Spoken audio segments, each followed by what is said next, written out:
Welcome back to my YouTube channel. मैं हूँ स्तुति जैन और आज हमारे साथ फिर से एक स्पेशल गेस्ट हैं। बहुत से लोग इनको जानते होंगे मेरे चैनल पे भी, और ये हैं, तो आप अपना इंट्रोडक्शन खुद से देंगे तो वो ज़्यादा बेटर रहेगा।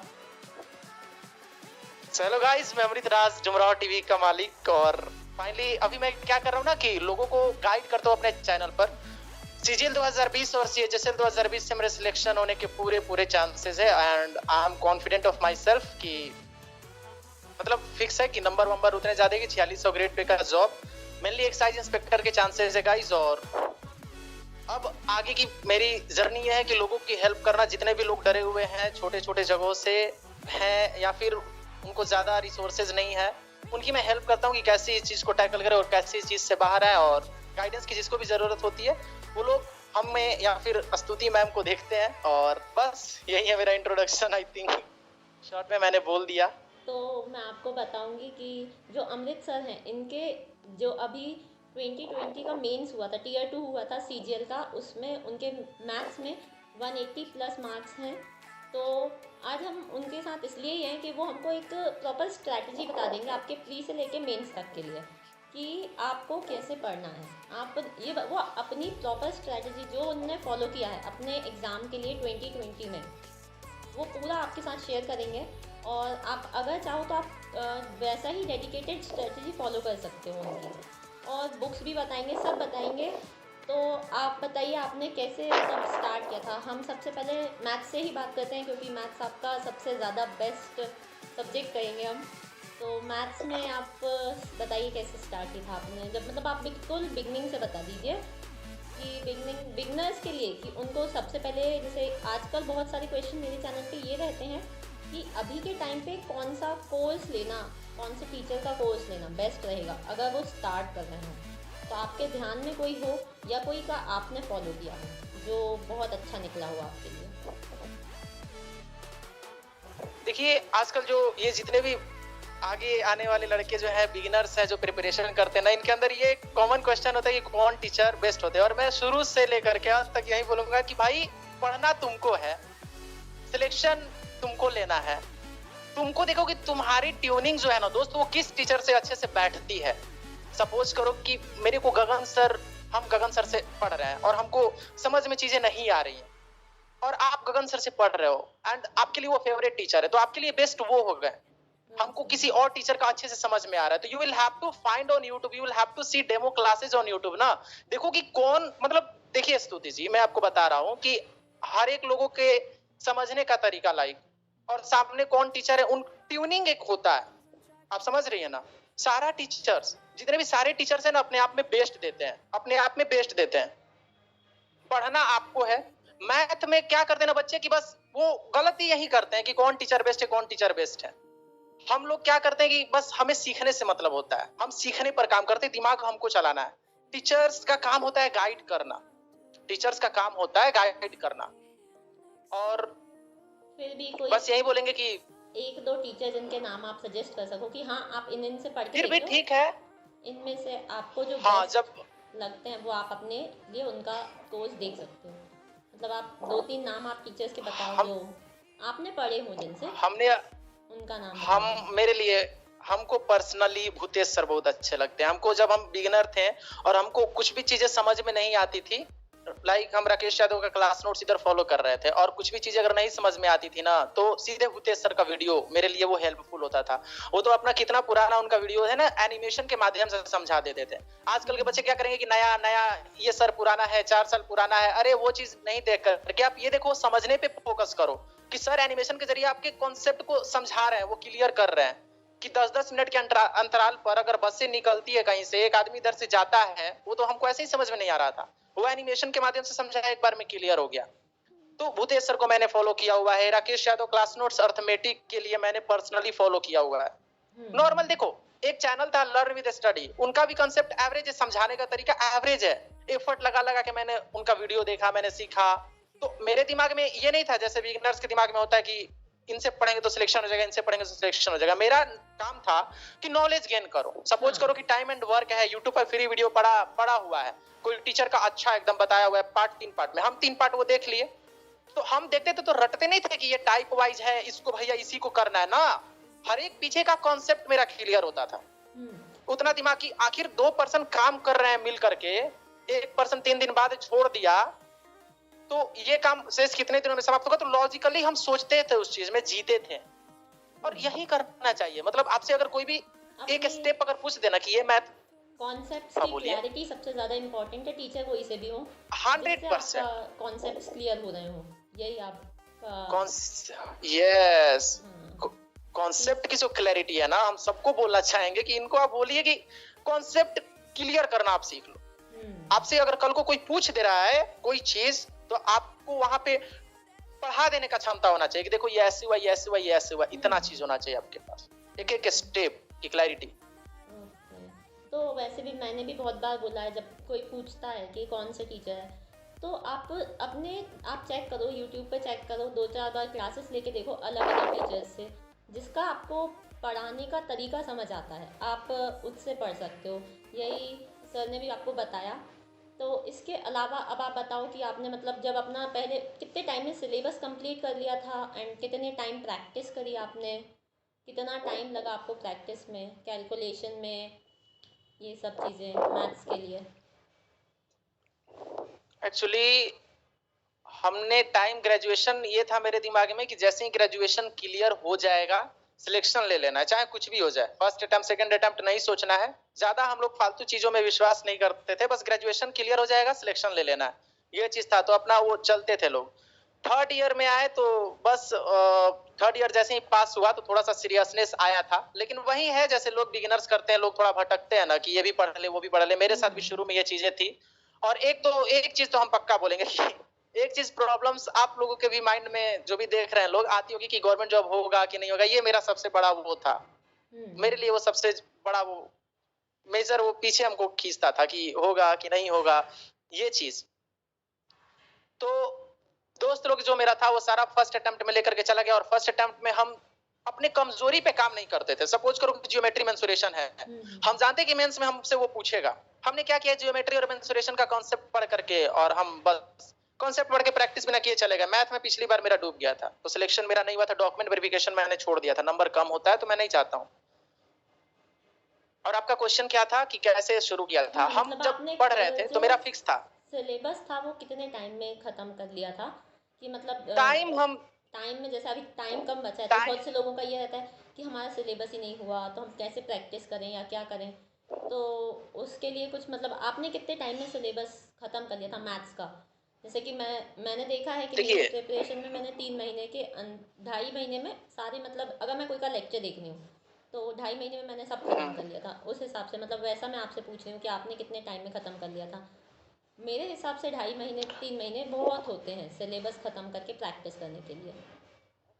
कंसिस्टेंसी रहेगी तो बहुत होते हैं, अगर कंसिस्टेंट है कोई भी तो उसके लिए बहुत होते हैं। वो बंदा अभी भी कर लेगा जो भी देख रहा है, इसमें कोई वो नहीं है। कंसिस्टेंट रहो, टीचर को समझो चीजों को, ठीक है। और हमारा जहां तक बात है तो मेरे पास टाइम था उस वक्त, तो हम आराम आराम से अपना चल रहे हुए हैं। और मेरे को फिक्स था कि हम कॉन्सेप्ट सीखते थे ना, तो पहले 4 बार तो अच्छे से कॉन्सेप्ट सीखेंगे हम, क्योंकि हमको पता है कि सामने क्वेश्चन बनाने हैं।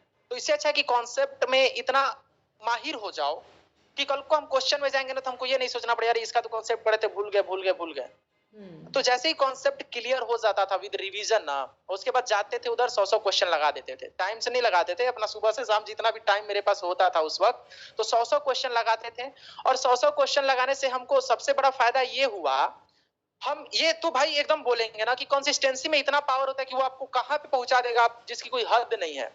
इफ यू आर कंसिस्टेंट, आप अगर कंसिस्टेंट और डेली 100 क्वेश्चन आप बना करके देखिए, इतना जल्दी जल्दी खत्म होने लग जाएगा ना यार, हम क्या बताएं। मतलब आई एम वर्डलेस ना, कोई करके देख रहा होगा तो वही इसको फील करेगा। आज भी मतलब एकदम सीरियसली हम बोल रहे हैं कि कंसिस्टेंट रहो, जॉब हो जाएगा। हाँ।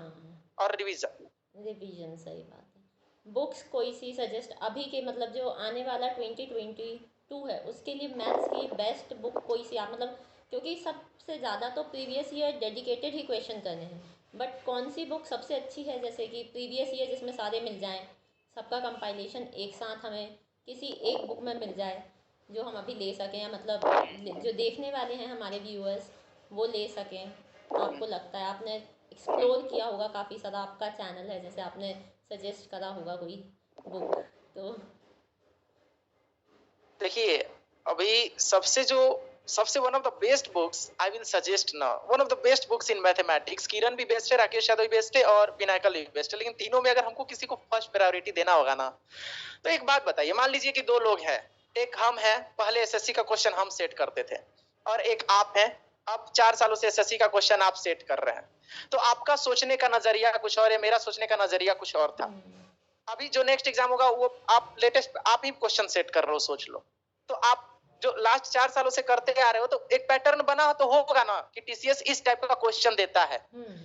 आप खुद सोचो, लॉजिकली सोचो कि टीसीएस 2018 से कंडक्ट करवा रहा है एग्जाम, तो अगर हम लॉजिकली सोचे कि टीसीएस का एक पैटर्न है, आप देख लो पेपर उठा करके लास्ट 4 साल का, कितने सारे क्वेश्चंस आपको रिपीट मिलेंगे, 80 to 90% क्वेश्चंस आपको रिपीट मिलेंगे। आप एग्जाम देते हो, आप ये बात जानते हो। हम जाके 2000 अगर 13 सितंबर का मेंस बनाएंगे, 11 सितंबर 2019 का मेंस बनाएंगे, 2018 का पेपर 19 में हुआ था, जाकर के पैटर्न तो देख लो एक बार आप। और ये बिगिनर्स को हम बोल रहे हैं, जाकर के एक बार देखो, सारा का सारा एकदम लगेगा ना कि एक ही टाइप, एक ही पैटर्न फॉलो हो रहा है। और पिनाकल ने क्या किया हुआ है कि लास्ट 4 साल का टीसीएस पैटर्न का सारा क्वेश्चन, सीजीएल, सीएचएसएल, एमटीएस, ठीक है, और सीपीओ, स्टेनो, जितना भी क्वेश्चन है सब कुछ डाल दिया गया है पिनाकल के द्वारा। तो एक बात बताइए, हम वो ना फॉलो करेंगे जी? लास्ट 4 साल का ना हम पहले फॉलो करेंगे? सही बात। लास्ट 4 साल पे अगर कमांड हो जाएगा, देन हम लोग कहां पहुंचेंगे जिसकी कोई हद नहीं है। विद रिवीजन, हमने क्या जिंदगी में अपने टफ क्वेश्चन के पीछे हम नहीं भागते भाई। मेरा कोई दोस्त ये यहीं से सिलेक्शन सब लेकर के गए, दिल्ली में है, मुंबई में है, कोई टफ क्वेश्चन नहीं बनता था हम लोगों से ज्यादा टफ क्वेश्चन, दिमाग नहीं ज्यादा चलता था। दिमाग उसमें चलेगा कि एसएससी का क्वेश्चन, एसएससी का सारा क्वेश्चन बनने वाला होता है, उसमें एक पैटर्न फिक्स था, समझ रही हो ना?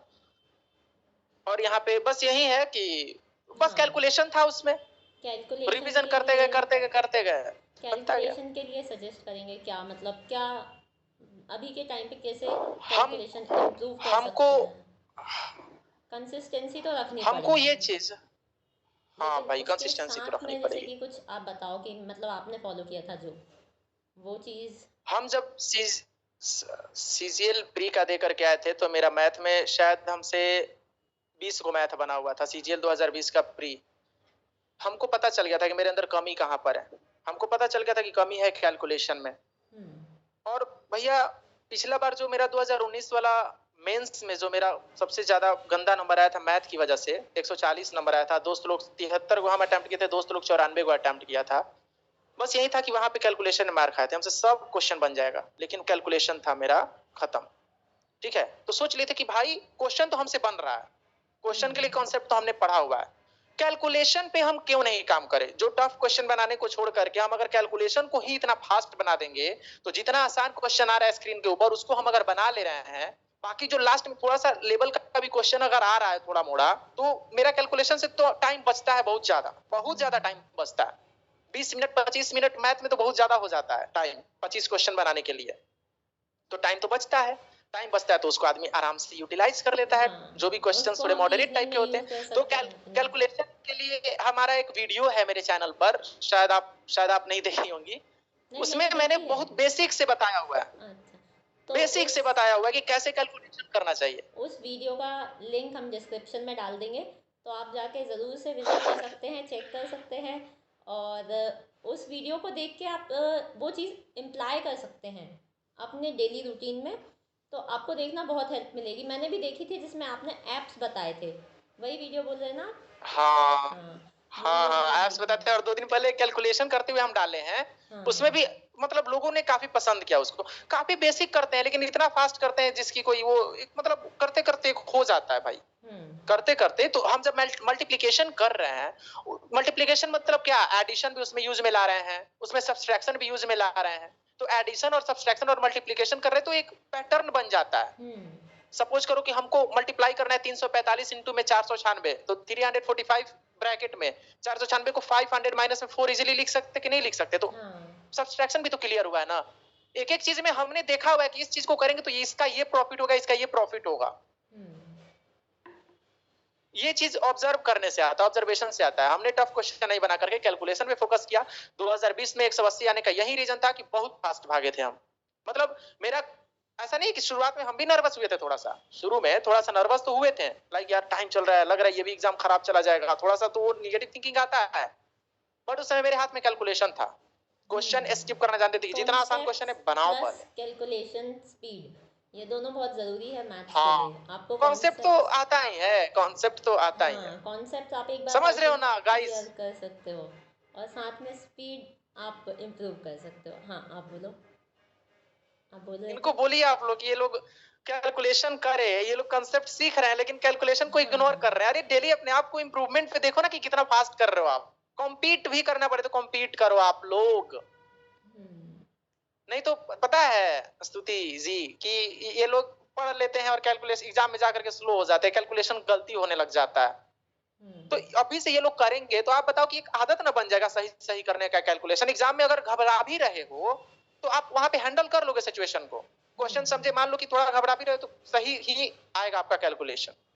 मेरे साथ ये हो रहा था एग्जाम में, मैंने देखा है 93 अटेम्प्ट किया था मैंने, बाहर 94 आकर के बाहर पूछे, सबसे पूछते हैं कि आपका कितना अटेम्प्ट हुआ आपका, हमको लगा पेपर शायद इजी होगा, बट एवरेज अटेम्प्ट उस समय 75 76 और एवरेज नंबर जो आए थे वो 140 आए थे, तो उसमें 180, तो हम बहुत खुश थे। और हमारे सामने एग्जाम्पल है कि मतलब बहुत ज़्यादा लीड नहीं थी प्री में, बट स्टिल सिलेक्शन बिल्कुल पक्का है यहाँ पे 2020 से। आपके सामने सर हैं, उन्होंने मेंस में एक्सेप्शनली काफ़ी अच्छा परफॉर्म किया है।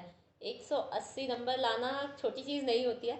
वही वाला मेंस मैंने भी दिया था, मेरा फर्स्ट अटेम्प्ट था वो, तो मेरे उतने अच्छे नहीं रहे थे नंबर, लेकिन मैं देख रही हूँ, मुझे समझ आ रहा है कि हाँ आप इम्प्रूव कर सकते हो चीज़ों को। It's another day, eyes on my display. You say we need a change, and I feel that you mean it.